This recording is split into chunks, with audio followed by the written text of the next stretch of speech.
Então, galera, como eu falava no outro vídeo, a verdade ela pode não ter força, né? Quando se trata de política. Então você tem aí um político como Ciro Gomes falando coisas sobre o nosso país, falando a verdade dos problemas do país, mas sem força política ele não consegue mudar nada, né? Então ninguém vai querer ir no debate com ele e apresentar nesse debate suas mentiras. E mesmo que isso aconteça, o cara vai no debate, é arrasado no debate e as coisas não modificam. Tipo que enquanto não existir força política de um lado, não apresenta risco nenhum, né? Porque quando o país começa a enxergar aquelas verdades, aí isso vai ser, a prova real disso vai ser a urna, vai ser a votação. Se um cara que tem 12% de aprovação da população, no ano que, na próxima eleição, ele tiver 60%, 70%, ele já começa a apresentar um grande risco, aí que a vida da pessoa está em risco, né? Como eu falei do Enéas, o Enéas apresenta várias verdades em uma época em que o povo não entendia aquilo, né? Algumas pessoas viam que aquilo era verdade, e só essas poucas pessoas elas não tinham força para mudar o cenário do país, porque a maior parte das pessoas acreditaram nas mentiras, né, do Collor, acreditavam naquilo, de tudo que era apresentado, a aparência do Collor, a maneira dele se vestir, a maneira de que a mídia apresentava ele como um cara que lutava karatê, sabe? Então o povo ele é manipulado dessa forma. É, ele não entende o que está sendo mostrado. É um nível de entendimento no debate muito grande.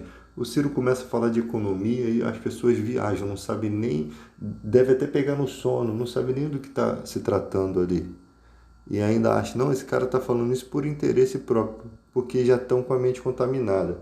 Então, quando a verdade ela pode ser verdade sem ter força, se as pessoas não analisam os fatos, né? Então, o que acontece no nosso país é isso. A verdade não acha espaço para prevalecer sobre as mentiras. É muita desinformação. É, eu vi um filme que me levou a pensar dessa forma, em que um advogado corrupto, ele era sempre chamado para defender causas impossíveis de serem ganhas. E o filho dele questionou, pai, mas você não precisa convencer o juiz e o advogado da oposição que você está falando a verdade? Ele falou, não, eu não preciso convencer eles, eu preciso convencer a eles. Aí aponta para o júri, sabe? Então, uma mentira bem apresentada e recebida por um júri ganha a causa. Então, ele não precisava ter o compromisso com a verdade, ele precisava de alguma forma convencer de que aquilo que ele está falando faz algum sentido. E é isso que fazem. As pessoas pegam uma parte da história, né, e trabalham naquela história. Por exemplo, você tem um governo que tem alguns erros. Aí, se você pegar todos esses erros, você cria um pacote de maldade, né? Um pacote de erros. E você começa a trabalhar nisso, na mente das pessoas. Só com os erros, só com os erros. E as pessoas, elas ficam mais com os erros do que com os acertos, né? Se você for falar de Flor de Lis hoje, se ela foi uma boa pessoa no passado, já não importa, porque o que ela fez agora já apaga tudo. Na concepção humana é assim. O que se fez agora não importa mais. O que foi feito antes não importa mais, porque o que você fez agora manchou toda a sua história, sabe? É assim, exatamente dessa forma que é a política. Pegam algumas informações, aí você tem informações verdadeiras de erros, né, de pecados, e você tem ainda os pecados que te colocam, né, as coisas que colocam que você não tem, que não tem nada a ver, mas que você passa a acreditar naquilo, Porque, se o cara fez isso e isso e isso, o que que custa para ele fazer aquilo também? Exatamente o efeito desejado, né? E a quem está sendo aplicado, a que povo está sendo aplicado esse pensamento, essas questões? A um povo que entende de forma superficial a política do país, um funcionamento de forma superficial, né? Então é um povo que não está preparado para ter um grande presidente, até porque foram anos de surdina, anos de o povo sem conhecimento disso daí que está acontecendo. Agora, com essa era da internet, a gente está tendo alguma informação. Esse desenrolar ainda vai demorar um pouco, né? Olha que você vê que nós temos aí governador que bebe uísque dentro da cadeia, né? Tem TV de plasma na cadeia. Você tem, você tem muitas questões no Brasil que precisam ser modificadas. O que te apresentam para o Senado? Romário, Tiririca, sabe? E tem muita gente, cara, boa no nosso país, que não vai ser apresentado para uma possível candidatura. Não vai ser apresentado, sabe? Porque os grandes partidos corruptos são os que botam esses caras, né? Então eles vão botar um garoto fantasia, um louro José lá para poder o povo não ter opções, né? E tem que votar em alguém, ainda que se vote tudo nulo, ainda alguém vai votar a favor e aquela pessoa vai ganhar. É como se você não tivesse para onde correr, né? Você não tem para onde ir. Eu sempre penso de uma seguinte forma: existe um negócio que a gente fazia antigamente chamado Maria Choca, né? Que era você enrolar o jornal e você queimar as pontas. É assim que é isso que acontece. O efeito que se tem é que se enche de fumaça quente e aquilo sobe. Quando você começa a ver os podres, os penduricalhos, os podres que estão na alergia, as coisas todas, e você começa a mostrar isso, é como se fosse uma Maria Choca. Você vai botando fogo nas pontinhas para se ter o efeito desejado. Aí você descobre que tinha gente envolvido naquilo que fazia parte do governo do seu político aí, do político que você apoiava, né? Então tem muita gente no Brasil, muita gente, muitos militares, muita gente que apoiam certas pessoas e convencem outras pessoas de apoiar também por interesse próprio. Infelizmente, ela não está fazendo aquilo porque ela tem compromisso com a nação, com a verdade, não. É porque realmente aquele presidente ele tem uma esperança de que vai fazer, que aquelas promessas que foram feitas vão ser feitas para eles. Infelizmente, essa nação assim não tem jeito, não tem jeito, não tem como, não tem como você mudar. Se você entra hoje com uma representatividade, né, para alguma questão, um deputado federal, você elege 20 deputados federais, não vamos supor 20 não é muito, 5 deputados federais.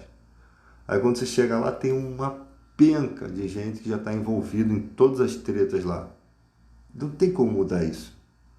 Não tem, porque todo projeto ele precisa de outras pessoas para aprovarem. Para ser aprovado esse projeto, ela vai ter que aprovar outros projetos.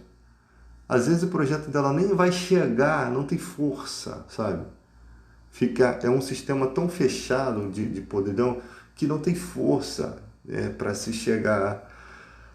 E a oposição a esse governo é muito minúscula, né? Pessoas que ainda mantiveram a ética, é tipo assim, é você ter 100, de 100 você tem 3%, de 100% você tem 5% de pessoas lutando realmente pelo que importa no país. É nesse nível, sim. É nesse nível. Você vê, por exemplo, que nesse auxílio emergencial o Bolsonaro queria dar R$ 200. Então, ele já faz isso porque ele sabe que a oposição vai lutar. Se ele bota a 600, a oposição ia lutar por mais. Mas ele bota no menor valor porque para se conseguir uma média razoável, né? E também a oposição, se o cara coloca 3 mil, o cara vai querer lutar por 9. Eu não sei se há um consenso do cara dizer assim, não, isso aqui é justo, sabe? Mas mesmo assim, estão falando do povo brasileiro. Cara, pessoas que moram de aluguel, que estão desempregadas. Como é que está sendo despejado? Eu acho que o número de moradores de rua cresceu. A gente tem uma ferramenta muito poderosa que é a internet, o seu celular. que pode contar essas histórias, cara. Mas ninguém está interessado nisso, não. Né? Ninguém está interessado em contar essas histórias, não. De pessoas que realmente foram morar na rua depois dessa pandemia. E elas não vão conseguir alugar outra casa porque perderam o emprego também. Ou seja, como é que você, dali do zero, você vai partir de novo? Pessoas que se afundaram mesmo, sabe? Então, o que se vê muito empresário falando, afundei. Pô, também tem que se preocupar com as empresas, os pequenos empresários. Só que a gente está falando de uma questão muito pior, muito mais grave, de pessoas que não estão tendo o que comer, cara. É muito pior, sabe? E é hora da gente começar a dividir as coisas que a gente tem, né? Para ajudar também a população. O certo é que o governo faça isso, porque ele está ali para representar isso, exatamente para que essas coisas não aconteçam. Mas você vê que foi muito cruel essa tentativa de dar R$ 200 para o povo. Isso foi muito cruel. Eu acho que se você apoia isso, cara, você é um lixo. Você é o maior lixo da humanidade. Porque você não consegue entender que não tem um aluguel aí que custe menos de R$ 300, cara. 350, R$ 400, um aluguel de um lugar que se possa morar de uma forma adequada, né? Fora de uma comunidade carente. E tem gente que paga R$ 1.000 de aluguel, junta a família, né? O marido e a mulher pagam aquele aluguel caro para morar numa casa melhor, num lugar melhorzinho, e ainda paga água, luz, um monte de coisa. E sem emprego, os dois, tendo que sustentar os filhos. Então, o cara que acha que R$ 200 era uma coisa boa, os R$ 600 foi pouco. Os R$ 600 não foi justo, sabe? Não se trata de a pessoa ficar em casa porque ela quer, porque ela vai ficar, ela é vagabunda. Não se trata disso, se trata de vida ou morte. A questão é que se as pessoas não ficarem em casa, porque eu acho que tinha que ser instaurado um lockdown, e não dá para se instaurar um lockdown se eles não fizessem esse dinheiro para toda a população, né? Mas se instaurasse um lockdown e toda a população recebesse o salário, ficasse em casa e o exército na rua cuidando para que as pessoas não saíssem, essa pandemia acabava rápido, não teríamos essa quantidade de mortes que tivemos. Seria uma coisa rápida de resolver. Somente o tempo do vírus ali se dispersar e as pessoas que estivessem em casa, que fossem morrer, iriam morrer de qualquer forma, e outras, né? Mas isso daí daria a condição dos hospitais amparar aquelas pessoas, pelo menos ela ter uma chance de sobreviver. Mas você está num país em que as pessoas acordam de um coma induzido porque faltou o medicamento e começa a respirar com os aparelhos. Você está num país em que os médicos morreram contaminados por falta de EPI. Então, o que se espera de um país desse? O que se espera de um Brasil desse, cara? Tá tudo errado. Tem muita coisa errada aí. O diabo está dominando isso. Ou quem é que rouba, mata e destrói? Então, a gente tem que repensar esse Brasil, né? Hoje é uma pandemia assim, que ainda se tem algum conhecimento. E se amanhã for uma pior? Né? Na época da gripe espanhola não se entendia sobre vírus. Foi pior, porque os médicos não sabiam com o que eles estavam lidando, né? Essa daí, o povo ainda teve uma resistência do seu organismo de conseguir combater. Muita gente foi assintomático. Mas se não fôssemos assintomáticos, você já parou para pensar quantos de nós iríamos morrer? Qual o desespero que nos tomaria aqui no Brasil, aqui no país? E o que esses políticos iriam fazer pela gente? Parece que Deus está estalando o dedo, acorda, gente. Se fosse diferente, seria terrível. Vocês estão confiando num governo que, se vocês não mudarem, amanhã ou depois, se acontecer uma coisa dessa e for uma pandemia que não respeite nenhum organismo, que não tenha gente assintomática, vocês estão perdidos. É essa a mensagem de Deus. Vocês estão perdidos. Vocês estão fritos. Se numa situação dessa morreram 120 mil pessoas até agora, fora as que sofreram lá, que ficaram tempos e tempos no hospital lá sofrendo, passando por aquilo, não sabendo se vai viver ou vai morrer, preocupando toda a família. Fora isso, não vou nem falar disso. Fora o cansaço dos médicos que ficaram sobrecarregados, né? Um governo faz isso, dá R$ 200, para pensar, gente. Tem uma coisa muito errada aí, porque iriam morrer milhões de pessoas se essa situação fosse pior. E a ajuda financeira seria essa daí, R$ 200.